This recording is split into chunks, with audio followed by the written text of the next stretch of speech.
Welcome to the Four Peaks Parents Podcast with Thomas Miller.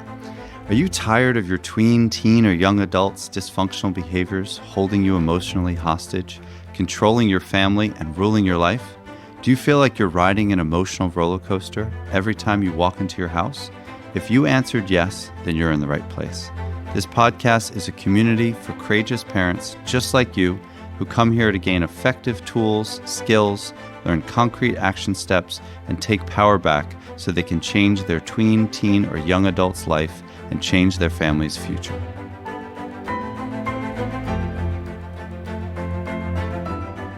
Welcome back, everybody, to the Four Peaks Parents Podcast with your host, Thomas Miller. So today's topic is, does your kid have a PhD in button pushing? If you are shaking your head and saying, hell yes, then my heart goes out to you. The struggle is real. Keep on keeping on, people. So we're going to get into that today, right? We're going to figure out what the heck is going on there, right? So first off, if you get anything from this podcast, it's yes, we're trying to change behavior of our child. Yes, we're trying to change our behavior. Yes, we're trying to reshape family dynamics, shift cultures, reset relationships, and obviously move your family out of any kind of funk, chaos, dysfunction, or just even if it's good, right? We're trying to get to great. But at the end of the day, in order for us to make any changes, we have to first look at ourselves. And so we have to understand that under every behavior for both our kids and ourselves is a need. We are all trying to meet needs, and there's feelings associated with these choices. There's behaviors that are embedded, in years, sometimes decades, if we're dealing with a 26-year-old in our house or a 28-year-old, whether they're in our house or not, you're concerned about, they haven't really launched into adulthood. So there's histories here, people. But it's so important, just please know, as yes, we're going to try to talk about how to shift behavior today, that we need to connect with the heart of our kids. And we need to basically be more aware of our own emotions as well as their emotions, because there's always something driving these choices. So I really want you to think about, what are your buttons? One of the activities I do a lot with families that I coach, and it's part of the Four Peaks Parent Program, is to develop your button board. I literally have families get a sticky pad and write on sticky notes, what are their buttons? And then they stick them on their chest or their forehead, and they look ridiculous, right? But it's awesome because it's a really great self-awareness technique so that they know what their buttons are and what they're putting out into the universe, right? We all basically are like PS5 or Xbox controllers, right? That have the X's and the circles and the triangles on them. And our kids know it. Our kids know exactly what buttons to push and how to push them. So spend some time and put some sticky notes on yourself and figure out, what are your buttons? It might be follow through. It might be mess, right? That might be a button for you, that your kids just drop their stuff everywhere. For me, it's actually the entitlement button. I come from a working class family where both my parents had like 2 jobs at any given moment. We're busting their butts at all times. Really appreciative of that work ethic stock that I come from. Certainly some limitations in there too. Not all healthy, not all perfect, but definitely where I got a lot of good value is on the work ethic side. So whenever my kids sound, feel, smell entitled, I lose my stuff sometimes. That is a huge button for me. So I need to be aware of that. I need to know that. I need to diffuse that. So that's just an important thing. The other thing I want you to really think about again is, why are they doing this? The only way for us to really change behavior is to get curious about it, right? Just like I said at the start of this show here, is that we're all trying to meet needs. And we have these default settings that we fall back into. And we're hardwired sometimes, right, to slip back into these archaic patterns that we know are not effective. But there's something underneath that. So let's think about it. Why do kids push back, right? I mean, first and foremost, if we're talking about little kids, believe it or not, at around 3 or 5, right, developmentally, kids start realizing, like, I can get a little more independence. I actually have this thing called a voice.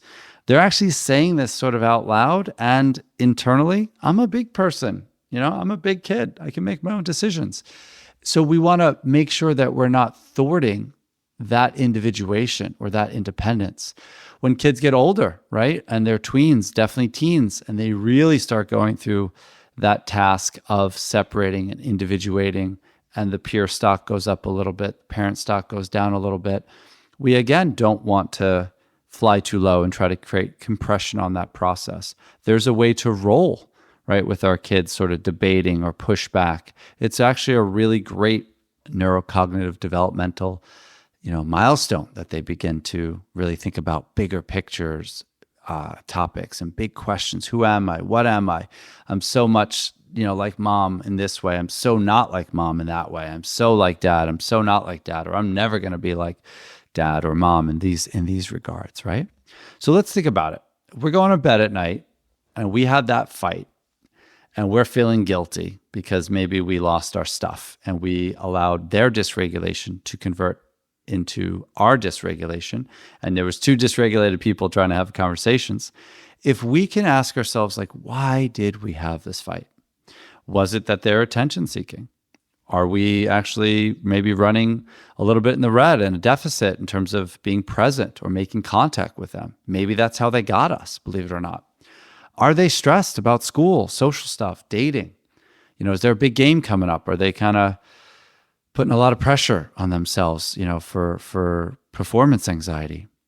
Are they experiencing sensory overload? If you have a kiddo who's on the spectrum, ADHD, anyone who's neurodiverse, this is a super common thing, right? I mean, you got to think about, for some kids, families that I work with, or the kids I work with who are on the spectrum or have, again, are not neurotypical, to go to school all day long with all those bells and whistles and to be asked to sit in a chair all day long and to conform and be confined to all these rules, that's a lot. That is a lot. They can be fried by 2:45, right? They just might be, they've had it, right? And maybe we immediately peppered them with some to-dos or brought stress to them without allowing them to decompress, and didn't sort of show the best self-monitoring skills of ourselves, which then of course converts into our kids having poor self-monitoring, and maybe our kids implode or explode, right?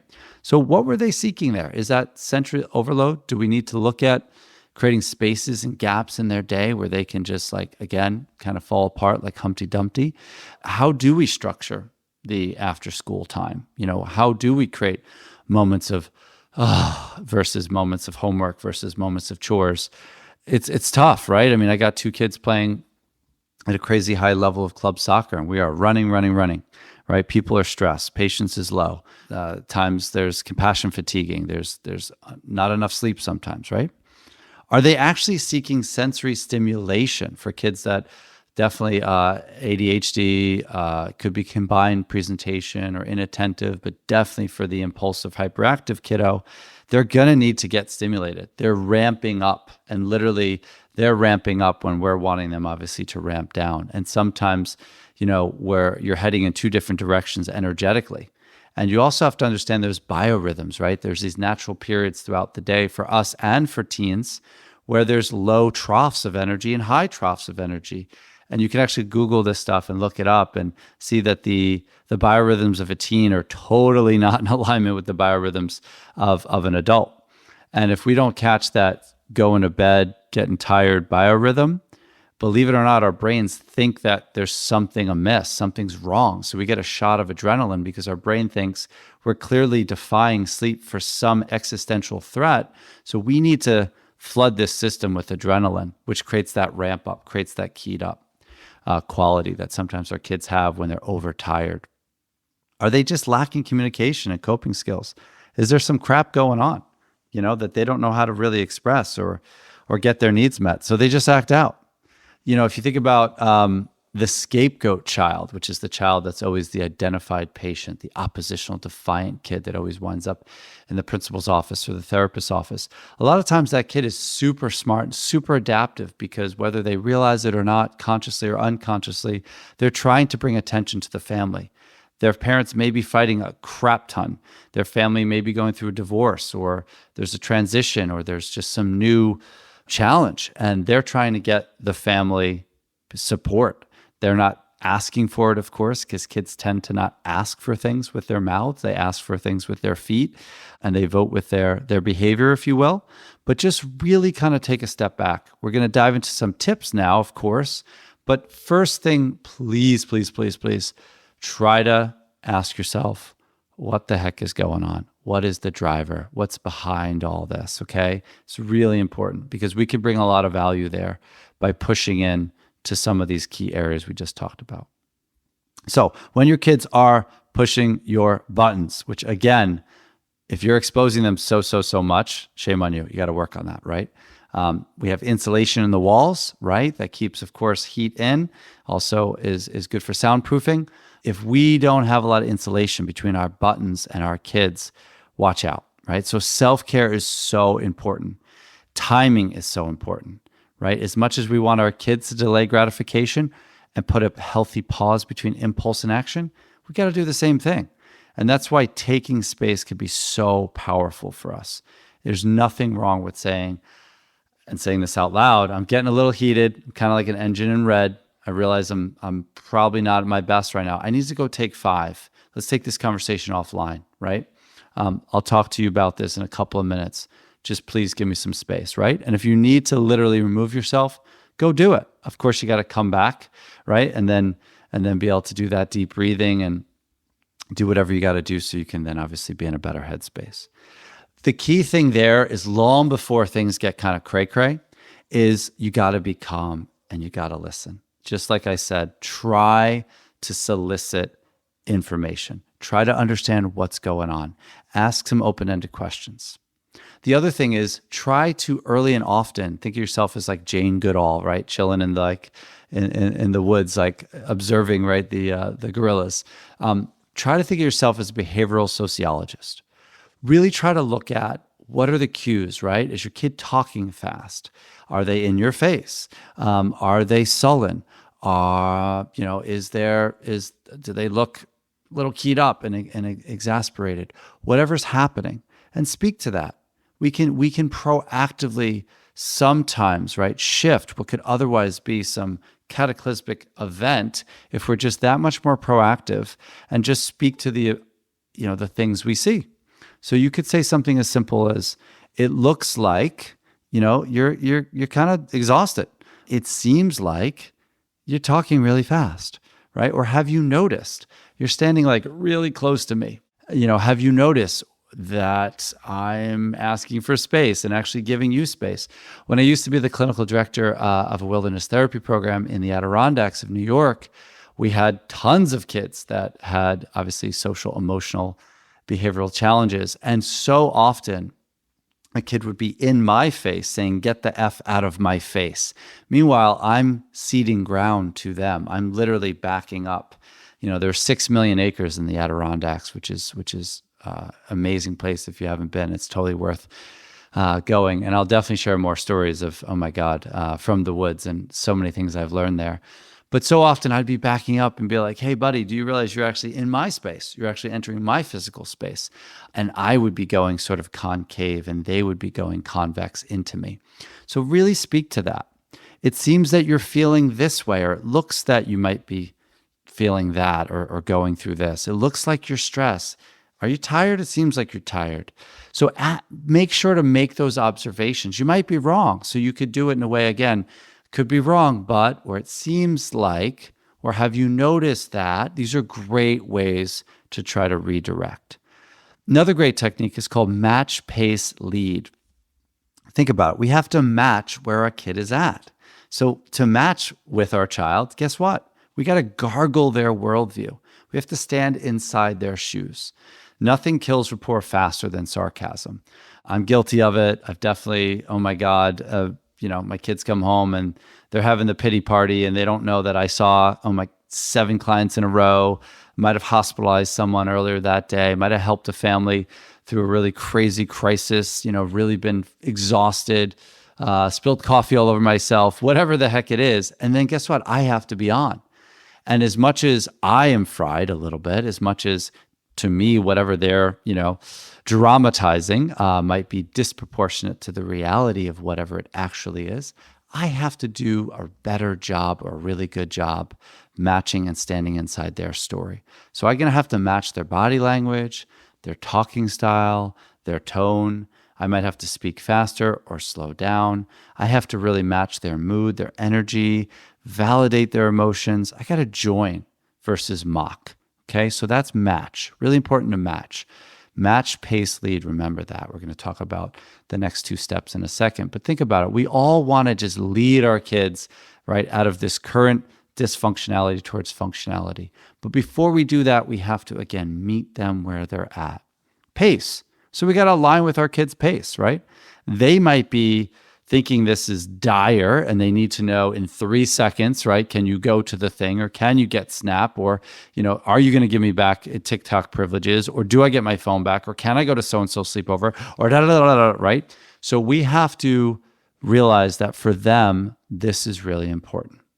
And we might need to, right, try to match their pace. That doesn't mean our decision-making should match their pace. We don't want to also go too fast into the process of trying to get them to quickly get out of their current behavior or choice and get in sync, right, with where we want them to be. So we might have to spend some time there. We might have to, again, join, validate, listen, gargle, really, again, what they're going through. Remember, likability is a lever for persuasion. If your kids like you, or you're trying at least to like them, and they're trying at least to like you, it's going to help. So try to understand that this stuff is super important for them, as trivial as it may seem. Don't label this as minutia. You're not going to get anywhere with them. Now we can lead. We've matched with them. We're pacing with them. Now we can lead. Now we can lead toward what I call the greater view. This is where we combine their viewpoint, your viewpoint, their interests, goals, ambitions with yours. So it can't just simply be, do you understand that, like, I work all day, and don't you realize what mom and I do for you, and blah, blah, blah, blah, blah, blah, hooks of guilt, right? Displace. Trust me, there is a place for that in helping them to put on a wider lens and realize that this is a family and that we can't all be myopically, egocentrically focused on their needs. But we do have to create that greater view. And again, to get to that greater view, we have to match. We have to pace with them. Then we can lead. So remember, when your kid is coming to you, pushing your buttons, it is them trying to meet a need. Take some time after this episode and figure out what are your buttons, and really try to diffuse them and put some healthy insulation between your buttons and your child. Own your buttons. Remember to take space. Self-care is key, right? Add some wax back on that candle if we're burning the candle at both ends. Really push in with curiosity and try to understand, what's the driver? What are they trying to meet? What need is actually, that they're trying to meet here? And realize that some of their pushback is them actually trying to develop their own agency, which, trust me, we want. We'll speak in further episodes about how having agency and being assertive is the antidote to poor self-esteem. So remember all that. And at the end of the day, when you're in the midst of kind of a pushback fight or a button pushing fight, try to match where they are, pace them toward the healthier, new adaptive choice. Then we can create that greater view of helping them understand that we're all in this together, and then we can lead them forward. I hope you have an awesome day.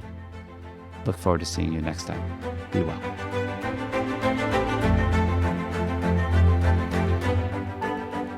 Hey everyone, Thomas here. 2 quick things. First off, it means the world to me that you took the time to listen to my podcast. Thank you from the bottom of my heart. Number 2, while you were listening to this show, who was the one person that you thought could really benefit from this episode? And please share it with them. Also, if you haven't already, please sign up for my mailing list so you can get instant access to my free community.